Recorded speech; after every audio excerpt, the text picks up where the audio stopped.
नमस्कार मित्रों, सीसीआई के ऑनलाइन प्लेटफॉर्म में आपका हार्दिक स्वागत है। पिछली क्लास में अपन ने प्राकृत संख्या और पूर्ण संख्याओं की जानकारी पढ़ ली थी। अब संख्या पद्धति में अगला अपन पढ़ेंगे पूर्णांक संख्याएं और सम और विषम संख्याएं। आज के टॉपिक में पूर्णांक, सम और विषम, ये तीनों आज पढ़ेंगे। अपन शुरुआत करते हैं पूर्णांक संख्याओं से।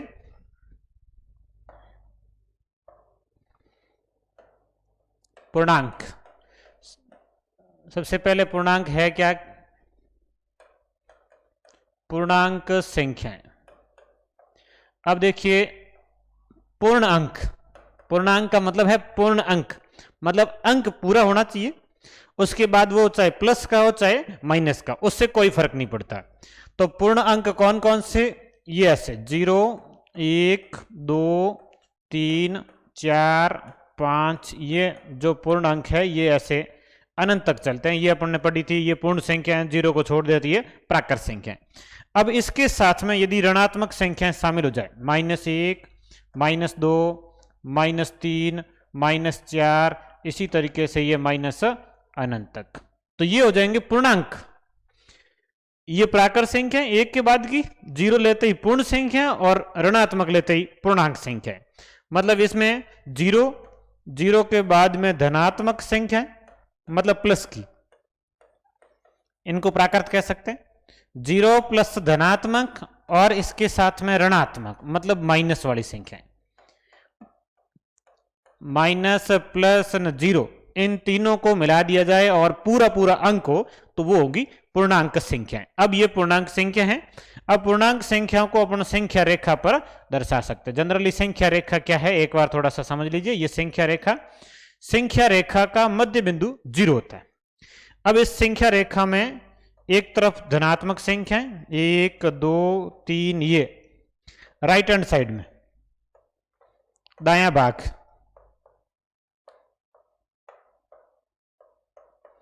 और ये दूसरी तरफ लेफ्ट हैंड साइड, मतलब बायां भाग ऋणात्मक संख्या। कई प्रश्न बन सकते हैं कि संख्या रेखा में दाएं भाग में धनात्मक संख्याएं, बाएं भाग में ऋणात्मक संख्याएं, मध्य बिंदु 0। अब यह है कि यदि दाईं और आगे बढ़ते हैं तो संख्याओं का मान बढ़ता है।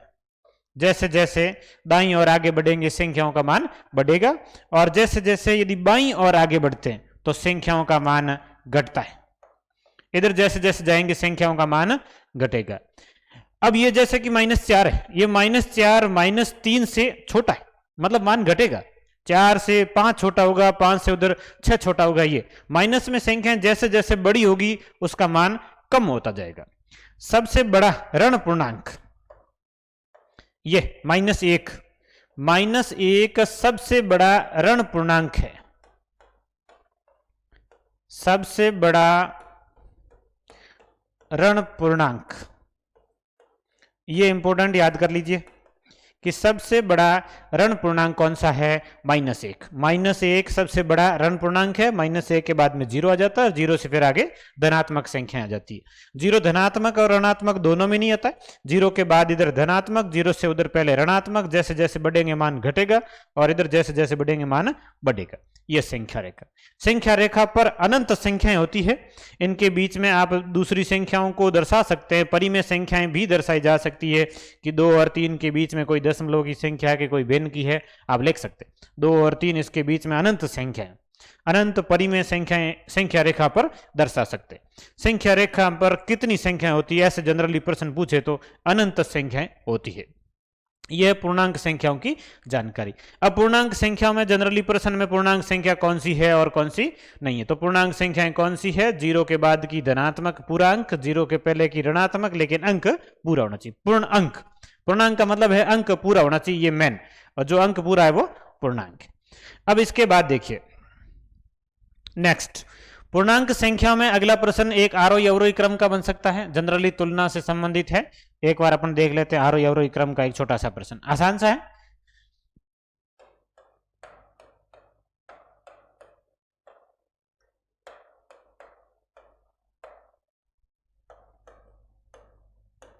ये कुछ संख्याएं लिखी है और को अवरोही क्रम में लिखो।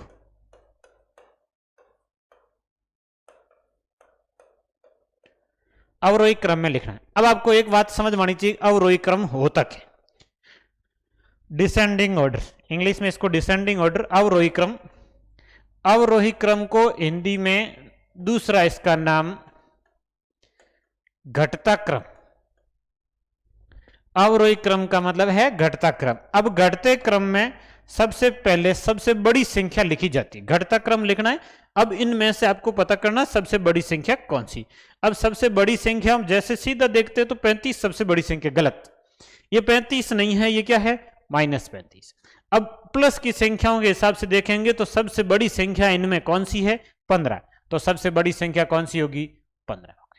अब 15 के बाद ये सबसे बड़ी संख्या, इस तरह का चिन्ह आएगा, 15 के बाद इसमें 12, 12 के बाद इसमें 1, 1 के बाद इसमें 0। अब माइनस की संख्या, माइनस की संख्या हम 12 और 35 में से -12, उसके बाद ये -35। ये इसका अवरोही क्रम या घटता क्रम। संख्याएं लिखी और उनका अवरोही क्रम लिखना हो, ये इस तरीके से लिख सकते हैं। अब एक प्रश्न अपन आरोही क्रम का भी लिख लेते हैं, असेंडिंग ऑर्डर आरोही क्रम।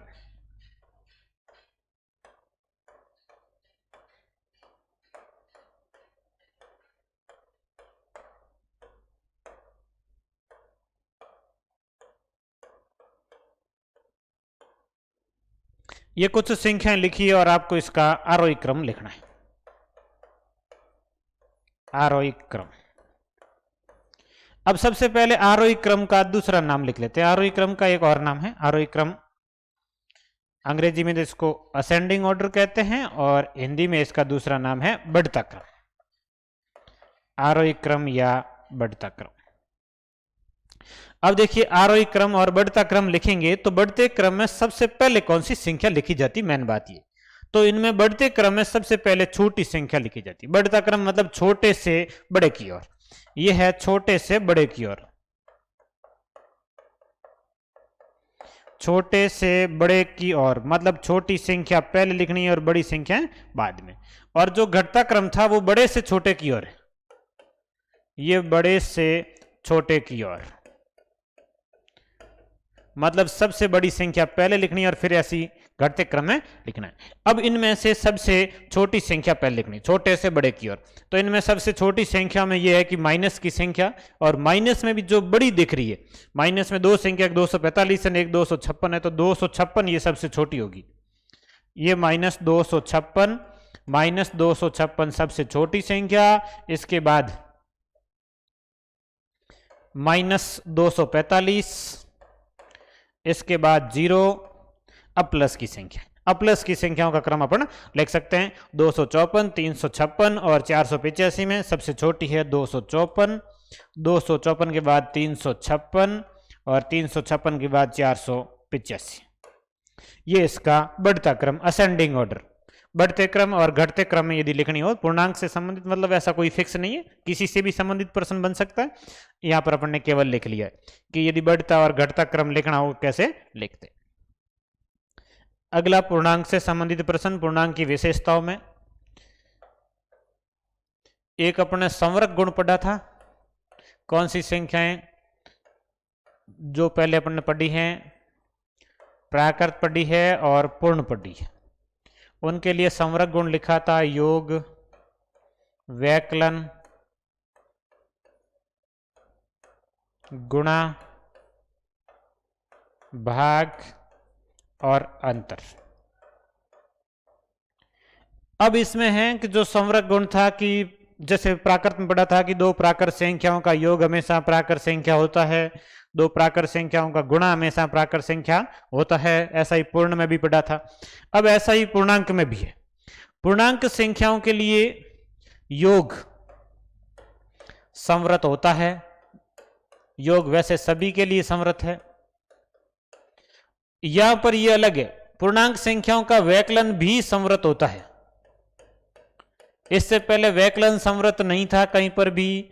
पूर्णांक संख्याओं का वैकलन हमेशा पूर्णांक संख्या होता है, पूर्णांक संख्याएं वैकलन के लिए संवृत होती है। ये थोड़ा सा अलग पहले वालों से, इससे पहले कहीं पर भी संख्याएं संवृत ऐसे वैकलन में नहीं थी। अब अगला गुणा, गुणा सभी जगह संवृत था, यहां पर भी संवृत होगा। भाग कहीं पर भी संवृत नहीं था, यहां पर भी संवृत नहीं है, मतलब पूर्णांक संख्याओं का भाग हमेशा पूर्णांक संख्या नहीं होता है।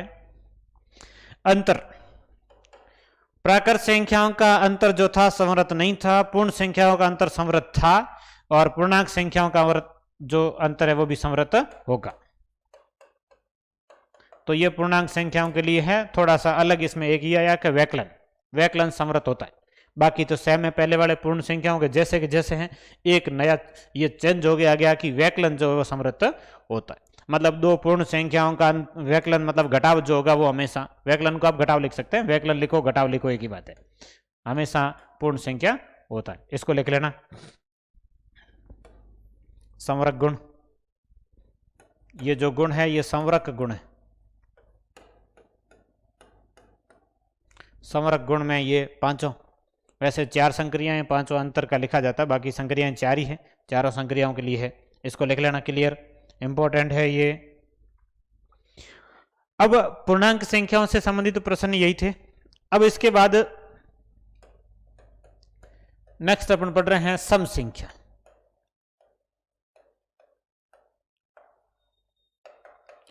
अब सम संख्याएं कौन कौन सी है और सम संख्याओं से संबंधित कैसे प्रश्न बनते हैं। सबसे पहले सम संख्या की परिभाषा क्या है, सम संख्या क्या होती है। सम संख्या का मतलब ऐसी संख्या जिसमें 2 का भाग पूरा पूरा जाता हो, ये इसकी परिभाषा। सम संख्याओं की परिभाषा कि 2 का भाग पूरा पूरा जाता हो। सम संख्या का मतलब ऐसी संख्याएं जिनमें 2 का भाग पूरा पूरा जाता हो। अब सम संख्याओं के उदाहरण, सम संख्याएं 2, 4, 6, 8, 10, 12, 14, 16, 18, 20, इस तरीके से जो 2 के पहाड़े में आती है या जिसमें 2 का भाग पूरा पूरा जाता हो, सम संख्या। सम संख्या में जनरली इसका इकाई अंक याद करना अपने को बहुत आसान है, वैसे इनमें से प्रश्न भी नहीं बनता है, जनरली पढ़ना होता है। इकाई अंक 0, 2, 4, 6, 8, यह सम संख्याओं का इकाई अंक। अब उसके बाद नंबर 2 विषम संख्या, इनमें प्रश्न जोड़ से संबंधित बनता है, बाकी ऐसा प्रश्न तो नहीं पूछते सम है कि विषम है। विषम संख्या का मतलब है 2 का भाग पूरा पूरा नहीं जाता।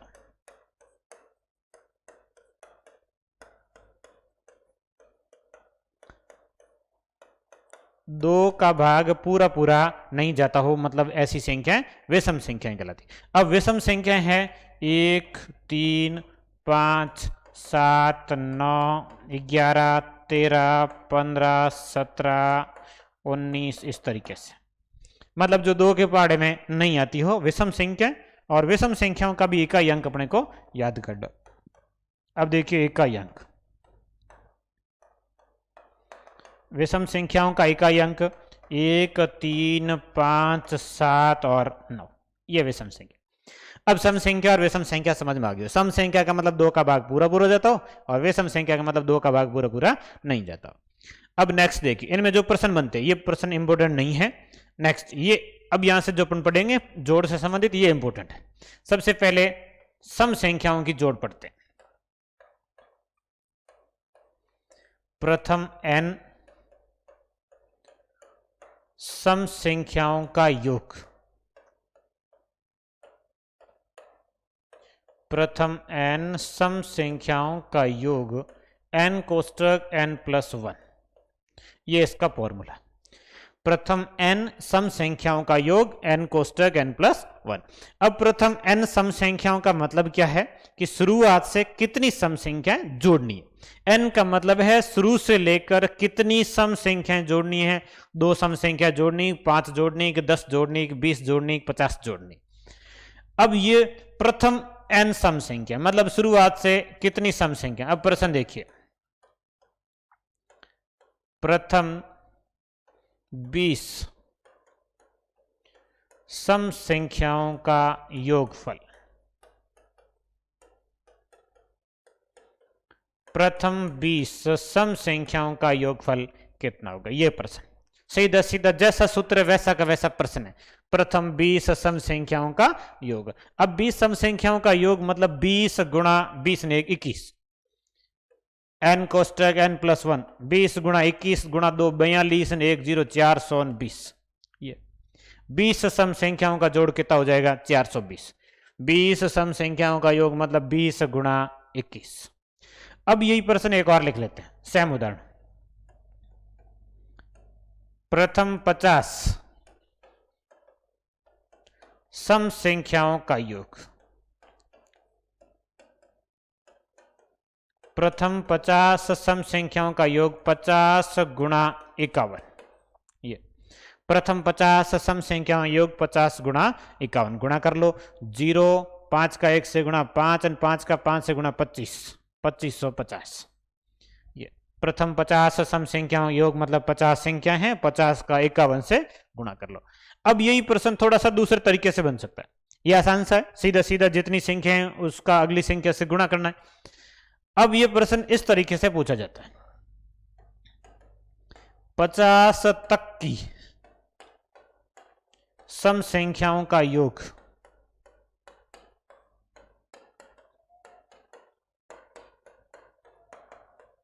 ये 50 तक की सम संख्याओं का योग कितना होगा। अब प्रश्न चेंज हो गया। अब इसमें n का मान 50 नहीं रखना, ये ध्यान रखना। इस प्रश्न में और इस प्रश्न में अंतर है। ये प्रथम 50 सम संख्याओं का था, ये 50 तक की सम संख्याओं का। अब 50 तक की सम संख्याएं कौन कौन सी होगी, तो ऐसे होगी कि 2 + 4 + 6 प्लस ऐसे लास्ट 50, ये होगी 50 तक की सम संख्याएं। कौन कौन सी, 2 से शुरू करके 50 तक लिख दो। अब इन 50 संख्याओं का 50 तक की संख्याओं का जो जोड़ करना है, अब जोड़ करने में ये देखना है कि ये संख्याएं कितनी है। 2 4 6 8 ऐसे 50 तक लिखेंगे तो कितनी संख्याएं आएगी। n का मतलब है संख्याएं कितनी हैं, तो संख्याएं जो अपने लास्ट संख्या लिखी उसका आधा कर दो।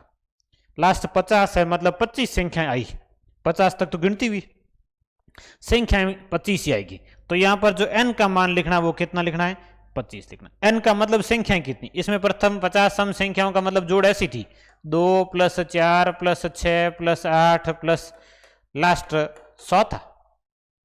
50 संख्याएं जोड़नी तो 100 तक लिखेंगे तब 50 होगी, गिनती 100 तक जाएगी तब 50 संख्या आएगी। अब ऐसे ही गिनती 50 तक गई है, संख्याएं 25 आई है, और 25 संख्याओं का जोड़ कितना होगा, तो 25 गुणा 26, 25 का 26 से गुणा कर लो, 650, यह उत्तर आ जाएगा। 50 तक की सम संख्याओं का योग कितना हो जाएगा, 650 हो जाएगा। अब इसके बाद अगला चौथा प्रश्न, 1 से 80 तक की सभी सम संख्याओं का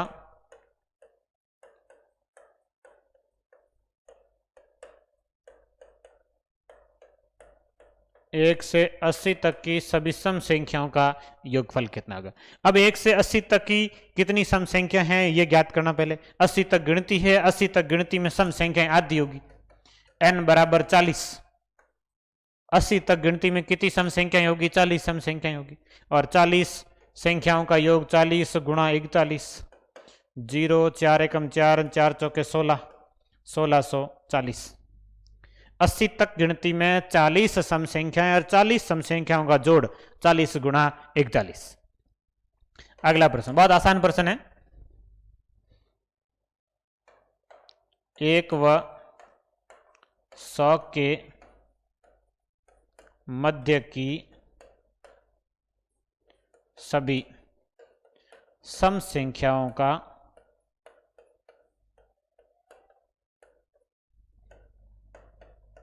योग कितना होगा। थोड़ा सा अलग प्रश्न, यह प्रश्न आप समझना, गलत हो जाता कई बार। 1 व 100 के मध्य की सभी सम संख्याओं का योग कितना होगा। अब इसमें जो इंपॉर्टेंट बात है वो ये है, 1 व 100 के मध्य की, 1 और 100 के मध्य की कैसी संख्याएं, सम संख्या। अब 1 और 100 के बीच में कौन कौन सी सम संख्या आती, उनकी जोड़ करनी। यहाँ 1 नहीं लेना, 100 नहीं लेना, इनके बीच में 1 के बाद में और 100 से पहले ए के बाद में 2 प्लस 4 प्लस 6 प्लस 8 प्लस ऐसे ही 100 से पहले लास्ट सम संख्या कौन सी आएगी? 98 आएगी। ये ध्यान रखना। 1 और 100 के मध्य, 1 और 100 के मध्य सम संख्याएं वो लिखनी है, तो 1 के बाद में 100 से पहले, मतलब 2 प्लस 4 प्लस 6 प्लस ऐसे लास्ट 98 लेना है। अब आपको यहां से पता करना है कि कितनी संख्या है। n बराबर लास्ट संख्या जो आई है जोड़ में उसका आधा, 98 का आधा कितना हो जाएगा? 49। और 49 संख्याओं का योग कितना हो जाएगा? 49 गुणा 50। एक जोड़ के गुणा करना होता है, n कोष्टक n प्लस 1, n 49 है, n प्लस 1 50 हो जाएगा। ये 0, 5 का 9 से गुणा 45 हासिल 4, 5 का 4 से 20 और 4 हासिल के 24, 2450 ये उत्तर आ जाएगा। 1 व 100 के मध्य की सम संख्याओं का योग कितना हो जाएगा? 2450 हो जाएगा। अब आपको समझ में आ गया होगा सम संख्याओं की जोड़ कैसे करनी। अब एक प्रश्न इसमें, जैसे प्राकृत संख्याओं की जोड़ अपन ने पढ़ी थी, बीच में से कहीं से जोड़ पूछ लियो, वैसा ही इसमें बन सकता है कि जोड़ कहीं बीच में से पूछ ले। बीच में से यदि जोड़ पूछ ली जाए तो कैसे हल करनी है? प्रश्न ऐसे आता है कई बार, 20 प्लस 22 प्लस 24 और लास्ट 80, यह प्रश्न आ गया। 20, 22, 24 इसी तरीके से लास्ट 80 तक की आपको जोड़ करनी है। अब इस जोड़ में आपको यह ध्यान रखना है कि पहले 1 से लेके लास्ट संख्या तक की जोड़, फिर इस 20 से पहले तक की जोड़ वापस माइनस कर लीजिए। तो सबसे पहले अपन 1 से लेके 80 तक की जोड़ करेंगे सम संख्याओं की, जितनी सम संख्याएं आएगी, और फिर वापस 1 से लेके 18 तक की 20 जोड़ना है, 20 की जोड़ करनी है। इससे पहले सम संख्या कौन सी आई है? 18 आई है, 18 की जोड़ नहीं करनी, 18 घटा लीजिए। अब 80 तक कितनी सम संख्याएं आएगी? n बराबर 80 का आधा 40, और 40 सम संख्याओं का जोड़ 40 गुणा 41, 0 4 एकम 4 4 चौके 16, 1640। ये 1640 होगी 80 तक सारी सम संख्याओं जोड़। अब ये 18 तक की सारी सम संख्याओं जोड़, 18 का आधा, n का मान 9, 9 गुणा 10, 9 गुणा 10 90, n का मान 18 का आधा 9, और 9 और 1 जोड़ के, क्योंकि सूत्र अपना n कोष्टक n प्लस 1, ये सम संख्याओं की जोड़ का फॉर्मूला है, n कोष्टक n प्लस 1, n 9 और गुणा 10, 9 गुणा 10 90, 1640 में से 90 घटा के लिख लो, ये आपका उत्तर आ जाएगा। तो ये 0 में से 0 गए 0, और 14 में से 9 घटाएंगे तो 5, और 16 में से 1 हासिल चला गया, 15 बचेंगे। 1640 में से 90 घटाएंगे तो 1550 बचेगा। ये अपने प्रश्न का उत्तर आ गया 1550। समझ में आ गया होगा, आसान सा प्रश्न है। बीच में से यदि कहीं से जोड़ पूछ ली जाती है तो प्राकृत संख्याओं की गीति वैसे ही है, लास्ट कितने तक है और वापस घटाना कौन सा है, और फिर सूत्र दोनों में लगाना। सूत्र ये रहा, संख्याएं कितनी होगी? गिनती की आधी, 80 तक गिनती 40, 18 तक गिनती तो 9, ये सम संख्याओं की जोड़ यदि बीच में से पूछ ली जाए तो। अभी भी एक और सम संख्या में अलग प्रश्न बन सकता है कि सम संख्याओं के वर्गों का योग।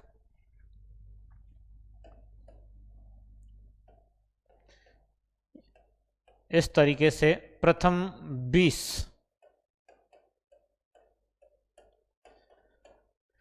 सम संख्याओं के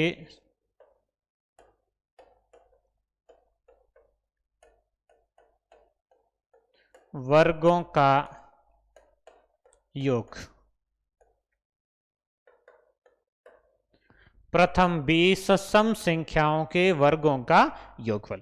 अब यदि इस तरह का प्रश्न आता है तो कैसे हल करना है? ये थोड़ा सा इंपॉर्टेंट प्रश्न है, थोड़ा हार्ड भी प्रश्न है। अब बाकी वाले टॉपिक में ज़्यादा हार्ड प्रश्न मैंने नहीं लिए कि एक बार के टॉपिक अपन पढ़ लेते हैं, फिर जब टॉपिक क्लियर हो जाएगा संख्या पद्धति तो उसके बाद एक प्रश्नोत्तरी चलेगी संख्या पद्धति की, जो मतलब हार्ड हार्ड प्रश्न रह गए तो लास्ट में एक बार वापस हार्ड प्रश्न करवाए जाएंगे। एक बार की टॉपिक हो जाए पूरे तो सारे टॉपिक में मतलब पूरा टॉपिक होता है तो आपको पूरा समझ में आया होगा, तो लास्ट में हार्ड प्रश्न उत्तर कर लेंगे। एक बार के टॉपिक पूरे पढ़ रहे हैं, ज़्यादा हार्ड प्रश्न नहीं करवाए मैंने, हार्ड प्रश्न भी करेंगे अपन, पूरा हाई लेवल तक का पढ़ेंगे, 0 से लेके हाई लेवल तक का। आप कोई भी एग्जाम दो, कहीं पर भी बाकी नहीं रहे, इस तरह से पढ़ेंगे। एक बार टॉपिक हो जाए फिर एक प्रश्नोत्तरी की श्रृंखला चल जाएगी, तो उसमें पूरा का पूरा टॉपिक एकदम हाई लेवल तक का आपके क्लियर हो जाएगा। अब ये थोड़ा सा प्रश्न हार्ड है, एक बार हल करते हैं अपन कैसे करना। प्रथम 20 सम संख्याओं के वर्गों का योग।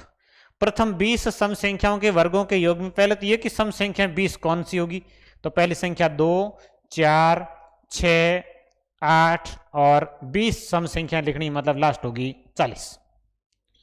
20 सम संख्या लिखनी मतलब गिनती में लास्ट अक्षर 40 आएगा।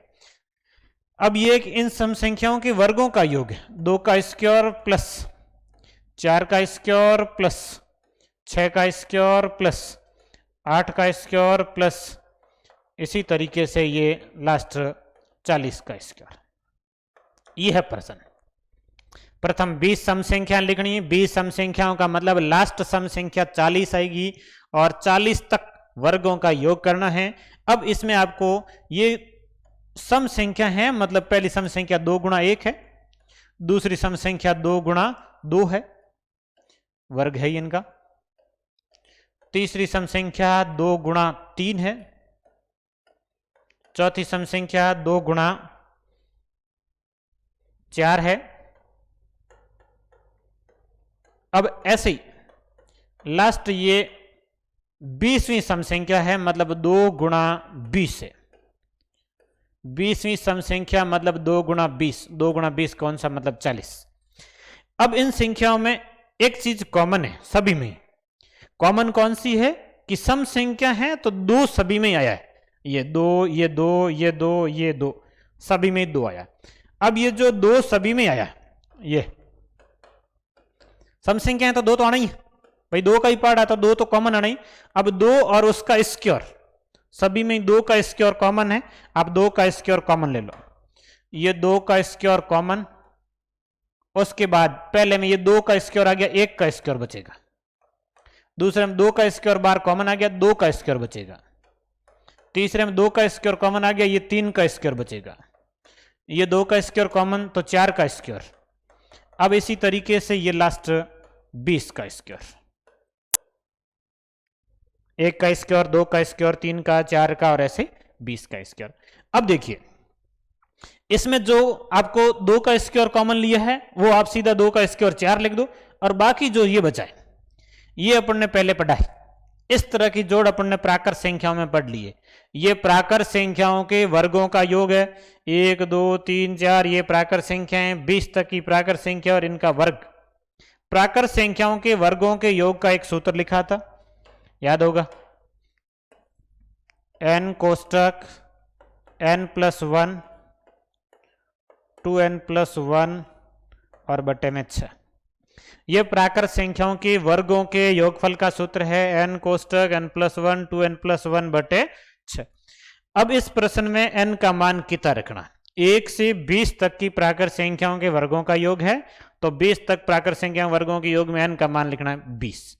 तो एक तो यह आएगा 2 का स्क्वायर 4 गुणा,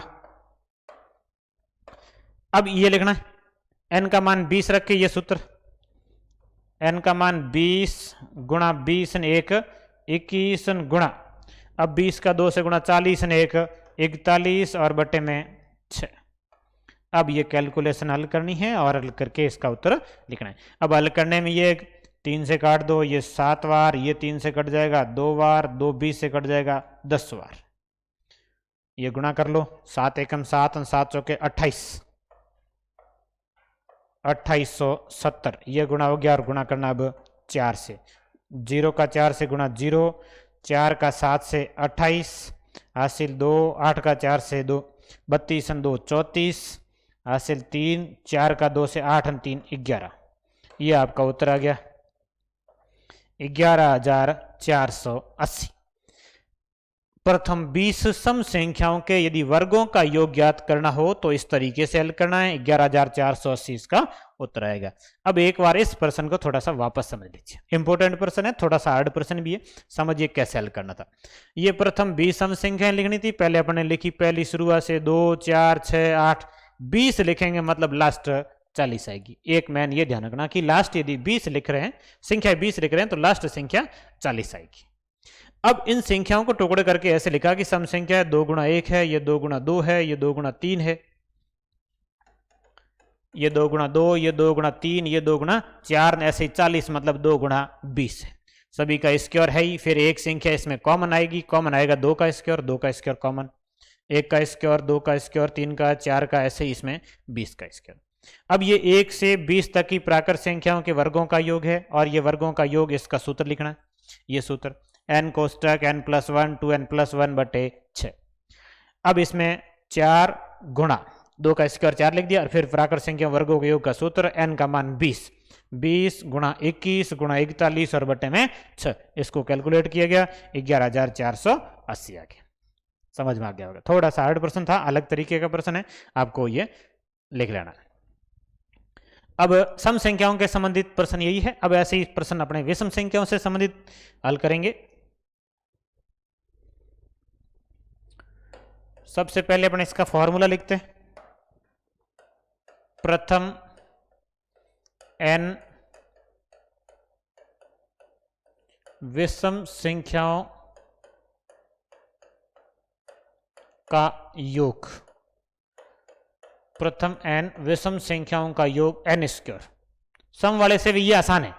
प्रथम n विषम संख्याओं का योग n स्क्वायर, मतलब जितनी संख्याएं हैं उसका स्क्वायर कर दो। 5 संख्याएं योग 25, 7 संख्याएं योग 49, 8 संख्याएं योग 64, 15 संख्याएं योग 225, 20 संख्याएं योग 400, 50 संख्याएं योग 2500।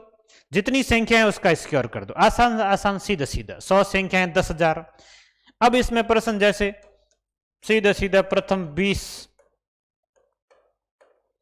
विषम संख्याओं का योग कितना होगा, यह प्रश्न।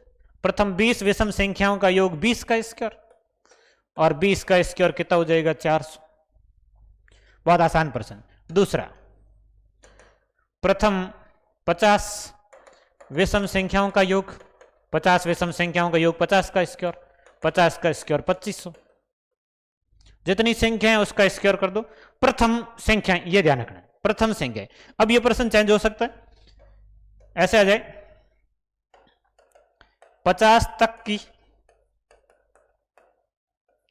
सभी विषम संख्याओं का योग, 50 तक की सभी विषम संख्याओं का योग। अब 50 तक की सभी विषम संख्याओं का योग ज्ञात करना हो। अब प्रश्न चेंज हो गया। अब इसमें n का मान 50 नहीं लिखना है, यही बात मैन समझ में आनी चाहिए। ये समझ में आ गया, मतलब विषम संख्याएं क्लियर है। अब इसमें n का मान कितना लिखना है? 50 तक तो गिनती है, 50 तक गिनती है, संख्याएं आधी होगी। 50 तक गिनती में कितनी संख्याएं आएगी? 25 संख्याएं आएगी। 50 तक की कुल गिनती में 25 विषम संख्याएं आएगी और 25 विषम संख्याओं का योग 25 का स्क्वायर और 25 का स्क्वायर 625। 25 विषम संख्याओं का योग 25 का स्क्वायर कितना हो जाएगा? 625। अब एक प्रश्न और लिख लेते हैं, ऐसे आ जाए कि 1 + 3 + 5 + 7 प्लस ऐसे लास्ट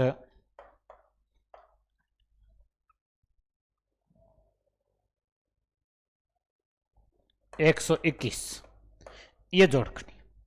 1 3 5 7 ऐसे लास्ट 121। अब 121 तक ये जो विषम संख्या हैं इनका जोड़ करना है। कितना होगा जोड़? अब इसके लिए आपको ये पता करना है ये संख्याएं कितनी है। तो 120 तक होती है 60 और ये एक ज्यादा है, मतलब कितनी है? 61। यहां पर n का मान कितना हो जाएगा? 61 हो जाएगा। अब 61 संख्याओं का योग कितना हो जाएगा? 61 गुणा 61 कर लो। 61 का 61 से गुणा कर लीजिए। 61 का 61 से गुणा करेंगे तो 1 6 6 और 36, 1 6 6 12, 6 1 7 और ये 3, 3721। 61 का 61 से गुणा हो जाएगा 3721।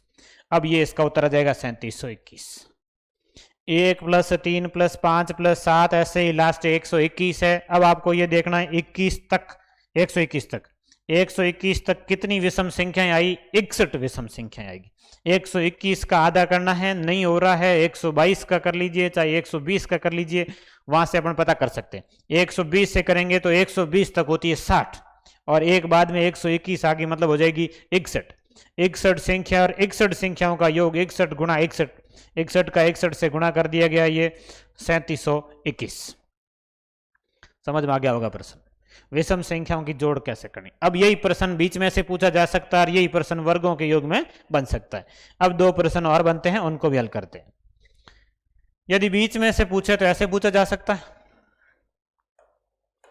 31 प्लस 33 प्लस 35 प्लस 79, ये जोड़ करनी है। 31, 33, 35, 37 इस तरह के विषम संख्या हैं और 79 तक की विषम संख्या हैं और इनकी जोड़ आपको करनी।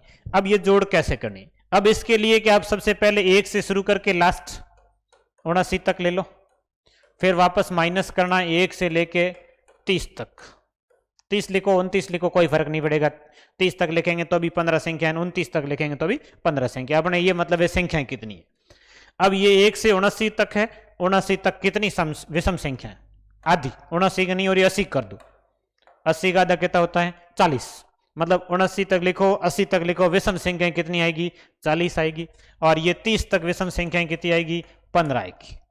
अब 40 विषम संख्याओं का योग 40 का स्क्वायर माइनस 15 विषम संख्याओं का योग 15 का स्क्वायर, 40 का स्क्वायर 40 गुणा 40 1600 माइनस 15 का स्क्वायर 225।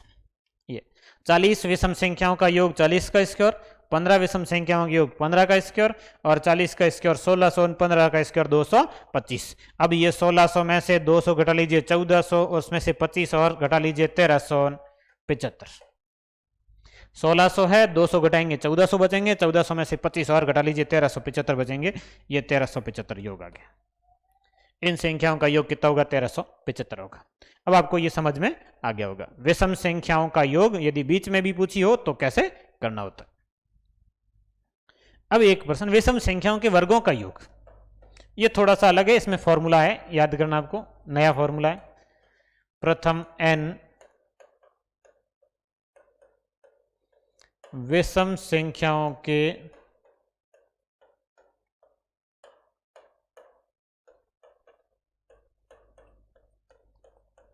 वर्गों का योग। प्रथम n विषम संख्याओं के वर्गों का योग। अब इसका सूत्र इंपोर्टेंट करके n कोष्टक 4n स्क्वायर माइनस 1/3, ये इसका सूत्र है। सूत्र याद कर लीजिए, बहुत महत्वपूर्ण है। अब इसका प्रश्न बन सकता है, इतने दिनों तक विषम संख्याओं वर्गों के योग का प्रश्न नहीं पूछा गया है, घिसे पिटे प्रश्न आ रहे थे, अब नया प्रश्न बनने की संभावना रहती है। प्रथम n विषम संख्याओं के वर्गों का योग, ये सूत्र n कोष्टक 4n स्क्वायर माइनस 1/3। अब इस प्रश्न में जो n है वो संख्याएं कितनी उसके अनुसार है, जैसे अपने विषम संख्याओं के योग में पढ़ रहे थे वैसा ही है। अब जैसे प्रश्न प्रथम 10 विषम संख्याओं के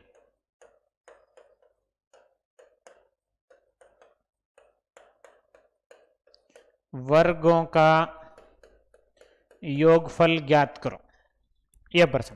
प्रथम 10 विषम संख्याओं के वर्गों का योगफल ज्ञात करो। अब इसमें n का मान रखना 10, ये 10 कोष्टक 4 गुणा 10 का स्क्वायर माइनस 1 और बटे में 3। अब 10 गुणा 10 का स्क्वायर 100 और उसका 4 से गुणा होगा। 10 का स्क्वायर 100 और 4 से गुणा करेंगे तो 400। 400 में से 1 घटाएंगे तो 399 और बटे में है 3। अब 399 में 3 का भाग, 3 में 1 बार, इसमें 3 बार, 3 बार 133। 10 गुणा 133 मतलब 1330, ये इसका उत्तर। इस प्रश्न को इंपोर्टेंट लगा लीजिए, इस सूत्र को याद रखना है। प्रथम 10 विषम संख्याओं के वर्गों का योग n कोष्टक 4n square minus 1/3। n का मान कितनी संख्या है 10 संख्या, ये 10 रखा और इसको हल करना है। अब एक प्रश्न मैं लिखता हूं, आप खुद हल करेंगे। यह प्रश्न आपको खुद को हल करना है। 1 का स्क्वायर प्लस 3 का स्क्वायर प्लस 5 का स्क्वायर प्लस 7 का स्क्वायर, ऐसे ही लास्ट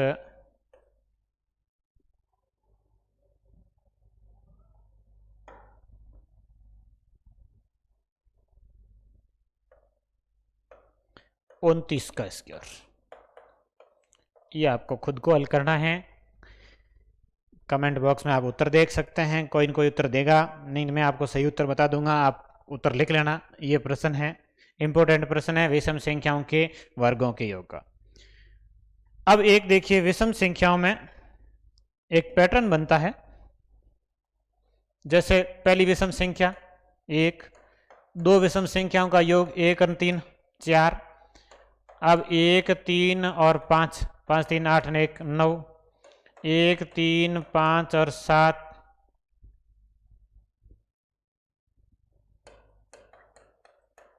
4 संख्याएं हुई, योग 16 होगा।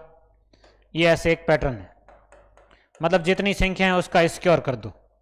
आप इस पैटर्न को समझ सकते हैं। कई बार ऐसे पैटर्न से सीधा ये देख के ये पूछ ले तो इस पैटर्न का मतलब जोड़ करनी होती है। ऐसे बहुत बड़ा पैटर्न भी देते तो संख्याएं काउंट कर लीजिए, कितनी संख्याएं, 2 2 4 ने 1 5 संख्याएं, 5 का स्क्वायर कितना हो जाएगा, 25 हो जाएगा। ये विषम संख्याओं से संबंधित रीट के हिसाब से ऐसा प्रश्न भी पैटर्न का बन सकता है। अब एक प्रश्न सम संख्याओं विषम संख्याओं से संबंधित ऐसे कई बार प्रश्न बनता है कि दो सम संख्याओं का योग हमेशा होता है। दो सम संख्याएं जोड़ते हैं तो उनका योग हमेशा क्या होगा, सम संख्या होगा। और यदि 3 सम संख्याएं जोड़ते हैं तो भी उत्तर क्या आएगा, सम संख्या आएगा। ऐसे यदि 4 सम संख्याएं जोड़ते हैं, 5 सम संख्याएं जोड़ते हैं, उत्तर कितना आएगा, सम आएगा। और ऐसा ही गुणा में होता है कि 2 सम संख्याएं गुणा करो, चाहे 3 सम संख्याएं गुणा करो, चाहे 4 सम संख्याएं गुणा करो, सम संख्याओं का गुणा हमेशा सम संख्या ही होता है। अब सम संख्याएं कितनी हैं उससे कोई फर्क नहीं पड़ेगा। सम संख्याएं यदि गुणा हो रही है तो उत्तर हमेशा क्या आएगा, सम संख्या आएगा। अब ऐसा ही विषम संख्याओं में होता, थोड़ा सा अलग हो जाएगा। विषम संख्याओं में 2 विषम संख्याएं जोड़ेंगे, 2 विषम संख्याएं जोड़ेंगे तो जो उत्तर आएगा वो सम संख्या आएगा। लेकिन 3 विषम आ जाती है, विषम प्लस विषम प्लस विषम, 3 विषम संख्याओं का योग विषम आएगा। 2 विषम संख्याएं सम हो जाएगी, फिर एक और जोड़ते ही वापस विषम संख्याएं आ जाएगी। अब ऐसे ही गुणा में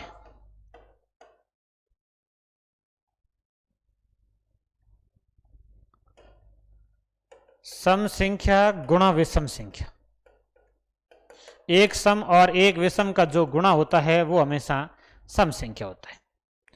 सम संख्या का विषम से गुणा कर लो, उत्तर किसका आएगा, सम का आएगा। और 2 विषम संख्याएं गुणा हो रही है,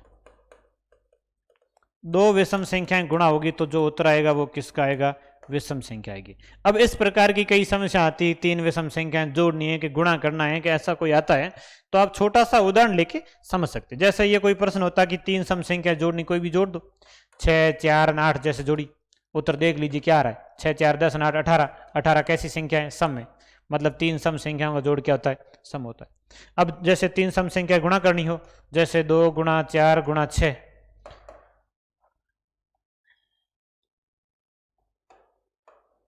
अब 6 24 गुणा 2 48, कैसी संख्या आ गई, सम संख्या आ गई। मतलब सम संख्या 3 गुणा करो, चाहे 4 गुणा करो, 5 गुणा करो, कितनी गुणा करो, सम संख्या कितनी गुणा करो, उत्तर जो है किसका आएगा, सम का आएगा। अब 2 विषम संख्या जैसे गुणा करनी, 1 गुणा 3 3 विषम आएगा, और 1 गुणा 2 एक सम और एक विषम आ जाती है, और गुणा करेंगे तो उत्तर किसका आएगा, सम संख्या आएगी। ये कि सम और विषम का गुणा हमेशा सम होता है, ये सम और विषम का गुणा है, ये 2 विषम का गुणा है। ऐसा कोई भी प्रश्न बनता है तो आप इसको छोटे से उदाहरण लेके हल कर सकते हैं। सम संख्याएं जोड़नी है, एक विषम संख्याएं जोड़नी है, इस तरह से ये आपका टॉपिक सम संख्या, विषम संख्या और पूर्णांक तक क्लियर हो गया। नेक्स्ट टॉपिक में अपन पढ़ेंगे अभाज्य संख्या, भाज्य संख्या और जो सहअभाज्य संख्या होती उनके बारे में। आज का इतना ही है, पूरा लिखिए, याद करिए, साथ में पढ़िए, रेगुलर पढ़िए, आपको पूरा का पूरा एकदम क्लियर टॉपिक पढ़ा दिया जाएगा।